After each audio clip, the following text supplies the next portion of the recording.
আসসালামু আলাইকুম। আজকে আমরা আলোচনা করব 1961 সালের মুসলিম পারিবারিক আইন এর অধীনে তালাক এবং বিবাহ সম্পর্কে। তো মুসলিম পারিবারিক আইন অনুযায়ী, আমাদের দেশের আইন অনুযায়ী বিবাহ দুই ধরনের হয়ে থাকে। একটি হচ্ছে বৈধ বিবাহ, অপরটি হচ্ছে অবৈধ বিবাহ। এখন অবৈধ বিবাহ আর বৈধ বিবাহ কাকে বলে এই সম্পর্কে আমরা জানব। অবৈধ বিবাহ হচ্ছে যদি ছেলে মেয়ে অপ্রাপ্তবয়স্ক হয়, তাহলে এর ফলে যে বিবাহ সম্পূর্ণ হয় এবং যদি এই বিবাহটি বিশেষ অনুমতি সাপেক্ষে না হয়ে থাকে, তাহলে এটি অবৈধ বিবাহ বলে গণ্য হবে।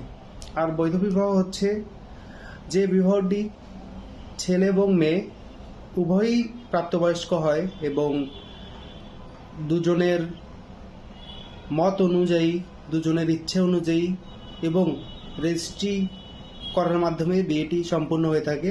এটি হচ্ছে বৈধ বিবাহ। তো বৈধ বিবাহ হতে গেলে অবশ্যই ছেলের বয়স 21 এবং মেয়ের বয়স 18 হওয়া জরুরি। এটি অবশ্যই হতে হবে এবং ছেলে এবং মেয়েকে অবশ্যই প্রাপ্তবয়স্ক হতে হবে। তো অনেক সময় আমরা দেখা যায় যে বিয়ে করা হয়, হুজুরের মাধ্যমে বিয়ে করা হয়, বিয়ে করলে সেটা রেজিস্ট্রেশন করা হয় না। এই ধরনের বিবাহ যদি হয়ে যায়, কোনো কারণে যদি হয়ে যায়, এটি অবশ্যই নিকা রেজিস্ট্রারকে অবশ্যই জানাতে হবে। অন্যথায় মুসলিম পারিবারিক আইন অধ্যাদেশ 5-এর 1 ধারা অনুযায়ী 3 মাসের জেল অথবা 1000 টাকা জরিমানা অথবা উভয় দ্বন্দ্বে দণ্ডিত হতে পারে। তো যদি কখনো নিকা রেজিস্টার ছাড়া বা রেজিস্ট্রেশন ছাড়া যদি কোনো হুজুরের মাধ্যমে বা যে কোনো মাধ্যমে বিবাহ সম্পন্ন হয় রেজিস্ট্রি করা ছাড়া, তো অবশ্যই এটি 30 দিনের মধ্যে অবশ্যই রেজিস্ট্রি করতে হবে। অন্যথায় মুসলিম পারিবারিক আইন অধ্যাদেশ অনুযায়ী, যেটা 1975 অনুযায়ী নিয়ন্ত্রিত হয়ে থাকে, এই অনুযায়ী 2 বছরের কারাদণ্ড অথবা 3000 টাকা জরিমানা হবে বা উভয় দ্বন্দ্বে দণ্ডিত হতে পারে। তো এক্ষেত্রে আমাদেরকে অবশ্যই বিবাহ রেজিস্ট্রি করতে হবে, রেজিস্ট্রির মাধ্যমে বিবাহ করতে হবে। সরকারি যেটি ফি রয়েছে সেটি অবশ্যই আমাদের পরিশোধ করতে হবে, তাহলেই বিবাহটি বৈধ বলে গণ্য হবে।